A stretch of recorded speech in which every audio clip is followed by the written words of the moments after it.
సభకు నమస్కారం అధ్యక్ష.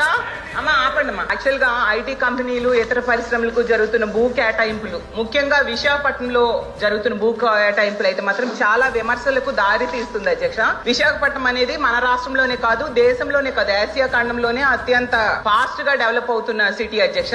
అక్కడ రూపాయికి కనీసం పప్పు బెల్లాలు రావు అధ్యక్ష, కనీసం శనగలు కూడా రావు అధ్యక్ష, రూపాయికి టీ కూడా వైజాగ్ లో రాదు అధ్యక్ష. అలాంటిది వైజాగ్ లో వందల వేల కోట్ల రూపాయల విలువైన భూముల్ని అయితే మాత్రం చాలా డెడ్ చీప్ గా ఇచ్చేస్తూ ఉండే పరిస్థితి అయితే మనం చూస్తున్నాం అధ్యక్ష. అయితే గతంలో ఒక నానుడు ఉండేది, 99 రూపాయలకే బాటా రేట్ అని. మరి ఇప్పుడు 99 పైసలకే ఏ రేట్ అనాలో అర్థం కావట్లేదు అధ్యక్ష. మన పాత రాజధాని హైదరాబాద్ తీసుకుంటే అధ్యక్ష, ఎకరా 150 కోట్లకి అక్కడ ఇస్తున్నారు అధ్యక్ష, ఇక్కడ మాత్రం ఎకరా 150 పైసలకే ఇస్తున్నారు అధ్యక్ష. మరి ఇందులో ఏంటి ప్రాబ్లమో నాకు అర్థం కావట్లేదు. అలాగే ఇంకా పునాది స్థాయిలో ఉన్న అమరావతిలో కూడా ఇస్తున్న భూముల ధరల కంటే మా విశాఖపట్నంలో ఇంకా తక్కువకి ఇస్తూ ఉన్న పరిస్థితి అధ్యక్ష. యాక్చువల్ గా భూ కేటాయింపులు అనేవి వెనకబడిన ప్రాంతాలు, మారుమూల ప్రాంతాల్లో తక్కువ ధరకి ఇస్తారు. ఎందుకంటే ఆ ప్రాంతం అభివృద్ధి చెందాలని, అలాగే అక్కడ చీప్ గా కూడా ధరలు భూములు ఉంటాయి కాబట్టి ఇస్తూ ఉంటారు అధ్యక్ష. మరి ఇంత కాస్ట్లీ ల్యాండ్ ని ఎందుకు తక్కువకి ఇస్తున్నారో ప్రభుత్వమే చెప్పాలి అధ్యక్ష.